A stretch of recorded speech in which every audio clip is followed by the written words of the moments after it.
When I opened my eyes, the ceiling above me was the wrong shade of white, too clean, too bright. My body ached in deep, unfamiliar places. Something beeped softly beside me, steady but distant, like it belonged to someone else. I tried to turn my head, but pain clamped down on my neck like a vice. My mouth was dry, and the air smelled faintly of antiseptic, and something more metallic underneath. A nurse noticed I was awake and moved quickly to adjust something on the monitor. I managed a whisper. Did my daughter come?" She paused. Just for a second, but long enough. Her hands kept moving, but her eyes didn't meet mine. I didn't need her answer, but I got it anyway. "She was notified," the nurse said carefully, avoiding my gaze. "She told the hospital, you wouldn't want to be resuscitated, that you'd made peace with your age, that we should just let you go." The words didn't register at first. I blinked, waiting for her to realize she'd confused me with someone else, but she hadn't. It was my name on the chart, my body in this bed, my daughter who said that. I must have been in a coma for days. They told me later it had been 3. 3 days drifting somewhere between this world and the next, ribs shattered, spine fractured, heart bruised. I had no memory of the impact, just the sensation of cold air on my face and the sound of someone, an older woman, not my daughter, calling for help. I learned later that it was my neighbor who found me. Miriam, 74, with arthritic knees and a stubborn soul. She saw my crumpled car in the ditch and refused to leave my side until the ambulance arrived. She even visited me once I was stabilized. I remember her hand holding mine, whispering that she'd keep my plants watered, but not Delaney, not a call, not a card, not a whisper of concern. The same girl I braided hair for before school.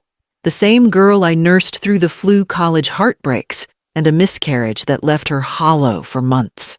She left me to die and didn't flinch. The IV stung as I shifted, and I forced myself to breathe through the pain. Whatever had been broken inside me wasn't just bones. It was something deeper. And from that moment on, I knew something had changed forever. In the quiet hours of recovery, when the machines hummed and the nurses whispered in the hall, I found myself drifting backward, years folding in on themselves like soft linen. I saw Delaney as a little girl, knees scraped, clinging to my side after falling from her bike. I remembered the way she used to curl up beside me with picture books, insisting I read each one twice. Back then, love had shape. It was a blanket wrapped around both of us on cold nights. It was pancakes for dinner when we couldn't afford groceries until Friday. I raised her alone.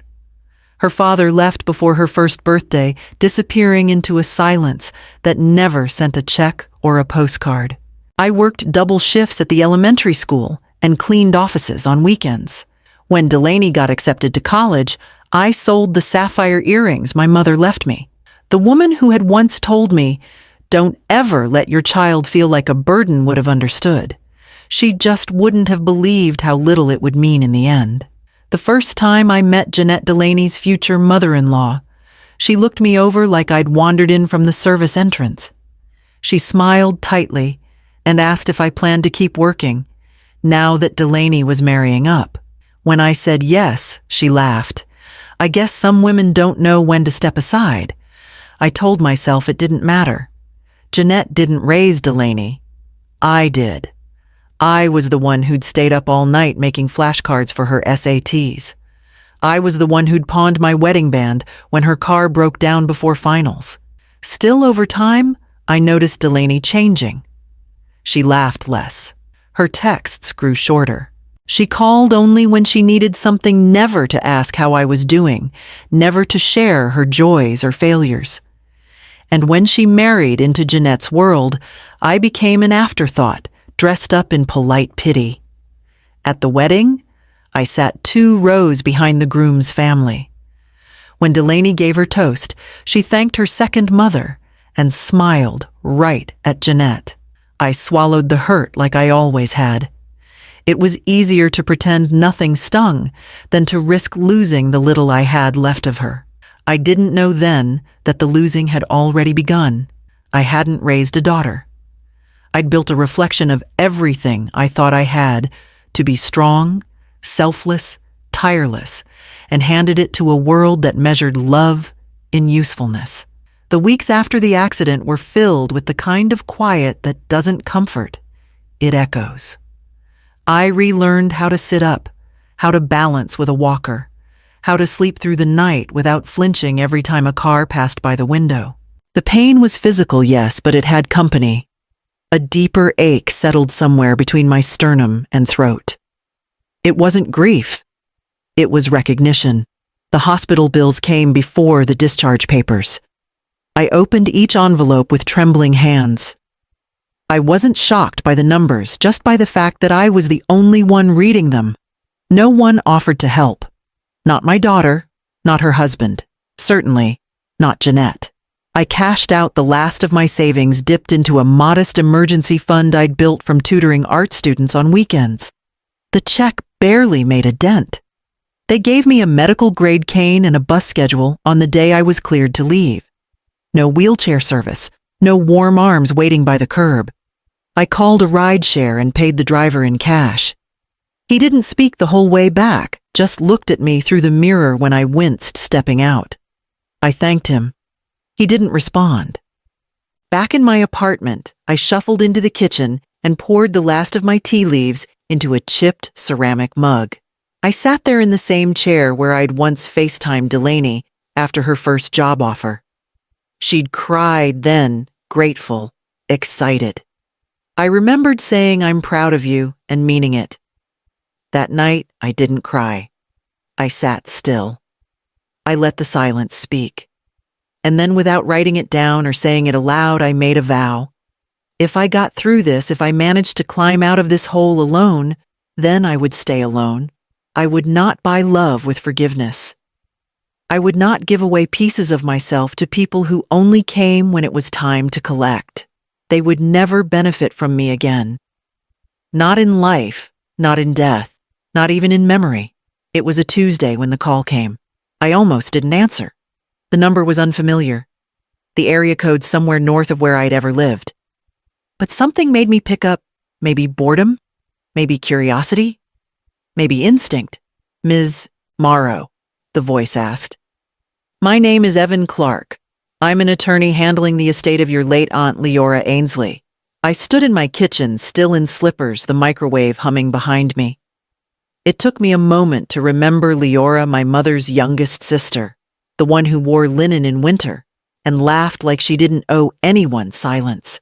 We hadn't spoken in years. She had no children, no husband, no holiday cards. A name more whispered than remembered in family conversations. I'm sorry to inform you, she passed last month, the man said gently. You've been named the sole beneficiary of her estate. I didn't understand at first. Surely there had been a mistake. But he listed it out plainly, her home near Monterey, a small but functioning vineyard in Sonoma, 3 rental properties, a trust fund with investments I couldn't pronounce, and a letter. I drove up that weekend, still not quite believing it. The office smelled like paper and pine cleaner, but the envelope in my hand felt like it had waited its whole life to find me. Her handwriting was uneven, but still familiar. To the one they never saw, but I always did. You carry more than they deserved. Let this free you. Let it feed you. Let it build something they can never touch. With love, Leora. I didn't cry. Not right away. I folded the letter carefully and tucked it inside my coat. Then I signed every paper, every form, every release. I watched signatures turn into keys, and by the time I walked out of that office, the world felt different. Not softer, but real. Someone had seen me. Not because I asked to be seen, but because I simply was. I sold one of the Oregon properties first. A duplex near the coast, modest and easy to offload. The proceeds erased every cent of hospital debt in one bank transfer. I didn't notify anyone. There was no announcement, no change in my name, no invitation to notice that I was rising. I simply moved into a quiet cottage outside Ashland and breathed like the air wasn't rationed. For a while, the silence was enough. I drank tea on the porch in the mornings, walked with my cane through the vineyards I now owned, and let the stillness recalibrate something in me. Then came the knock. They hadn't called first. I didn't even know how they found the address until Jeanette made a passing comment, something about a listing Delaney had seen online. The beachfront condo Leora left behind newly posted for sale, with my name now tied to the deed. Delaney hugged me like we'd seen each other last week, not like she'd left me to die in a hospital bed. "You look amazing, Mom. So healthy." "That dress is it?" Designer Jeanette was worse. She glided through the doorway like she owned it, brushing her hand along the marble counter and saying, "What a charming place. It suits you." "Really, it does." I invited them in. I didn't want to, but I needed to. Not for them, for me. I served them tea in French china I'd had shipped from Leora's storage. I even added honey. They gushed, flattered themselves into thinking they still mattered. Delaney leaned forward, fausse casual. "So, we heard about Aunt Leora. Such a sweet woman. We were just wondering if maybe, since Dad's side isn't really around and you're her closest living relative, maybe she split the estate." Jeanette didn't wait for an answer. "Of course you'd never want to manage all that alone. It would be so generous to share." I smiled slow and practiced and stood. "She didn't split anything I said. She left it all to me. Every house, every stock, every coin." Delaney blinked. Jeanette's mouth twitched. "And just so you know," I added, "I already sold what you think you came for." I walked to the mantel, opened a narrow drawer beneath the hearth, and took out the folder.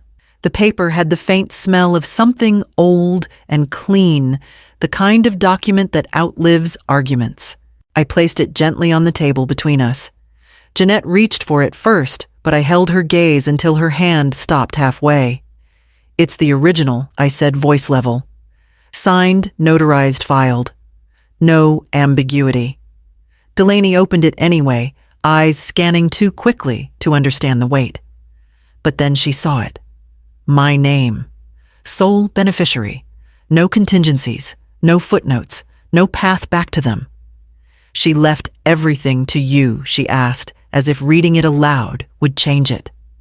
"Yes." Jeanette tried to recover. "But surely you'll consider what's fair. Family is family." I leaned forward. Fair would have been someone showing up while I was hooked to machines.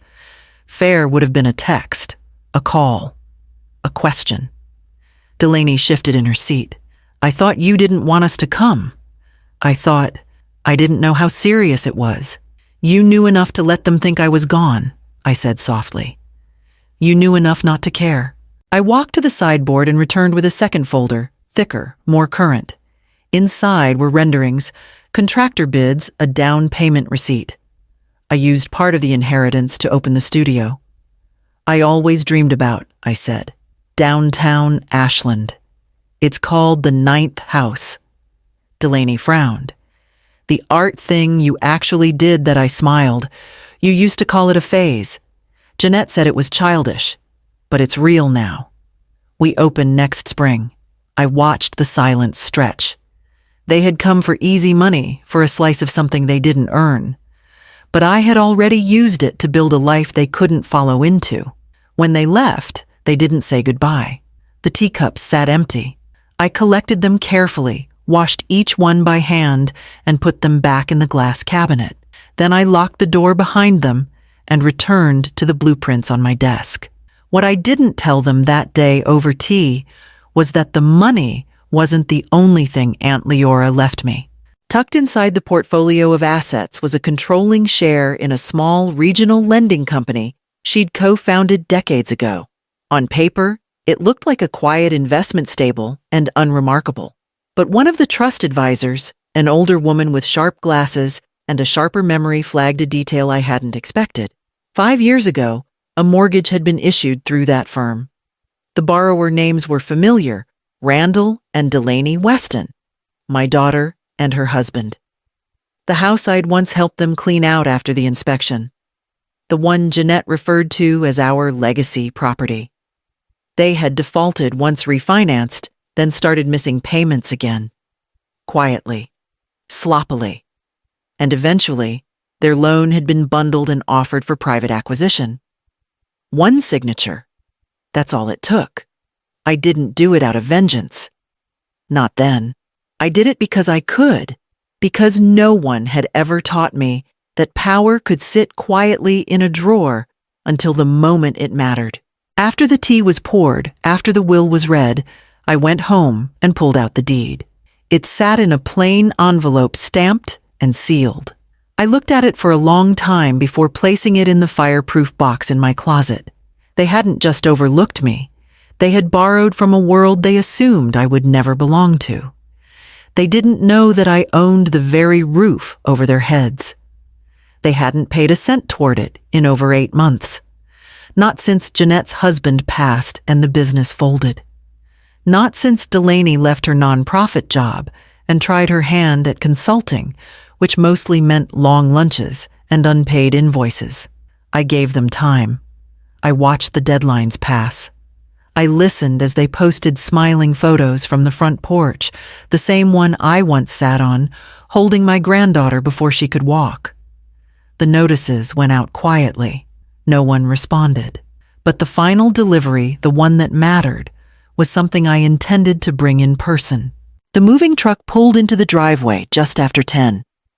I stayed back at first, parked a few houses down, watching from behind the windshield.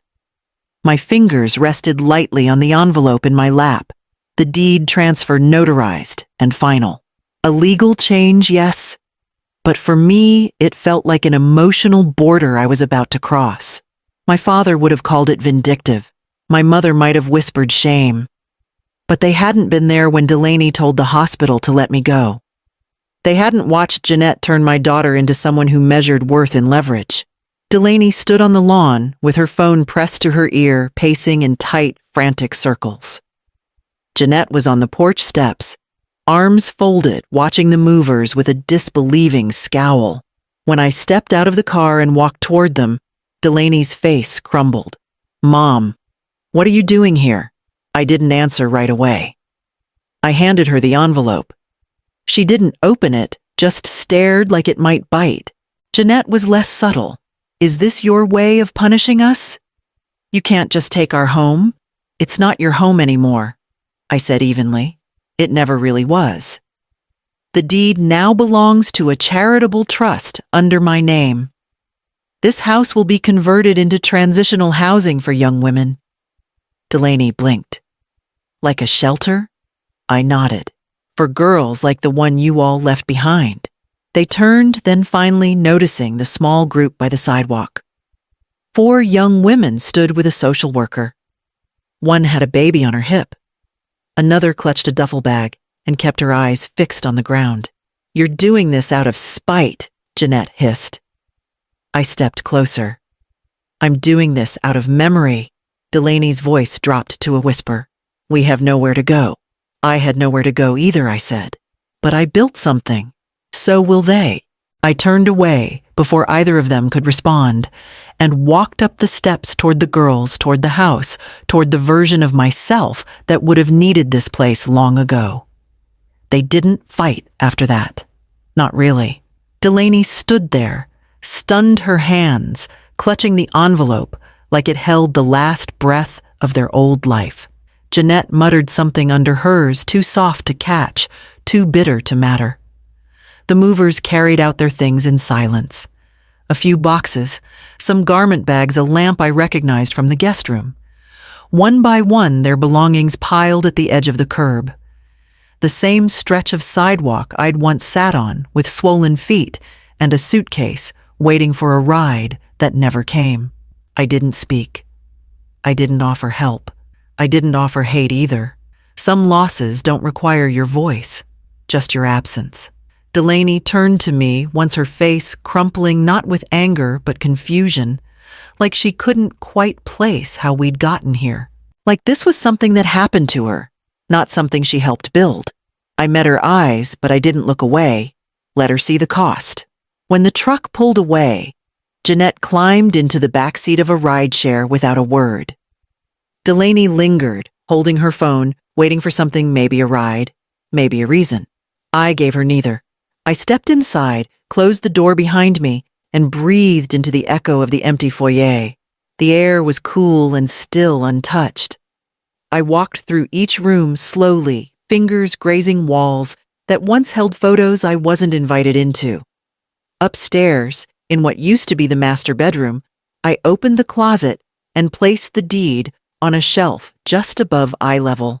I didn't need to look at it again. I already knew what it meant. They took their bags. I took my name back. The night before the shelter's grand opening, a plain envelope arrived at the cottage. No return address. The handwriting was slow, deliberate. The kind of script that comes from someone who's taken their time, not just with pen and paper, but with memory. Inside was a letter. Ms. Morrow, you don't know me, but I was the night nurse when you were brought in. You were unconscious, bruised beyond recognition, and no one came for you. But I stayed. I sat beside your bed all night, holding your hand. I talked to you even though they said you wouldn't hear me. I've never forgotten your face. When I saw your name in the local paper this week about the shelter, I wept.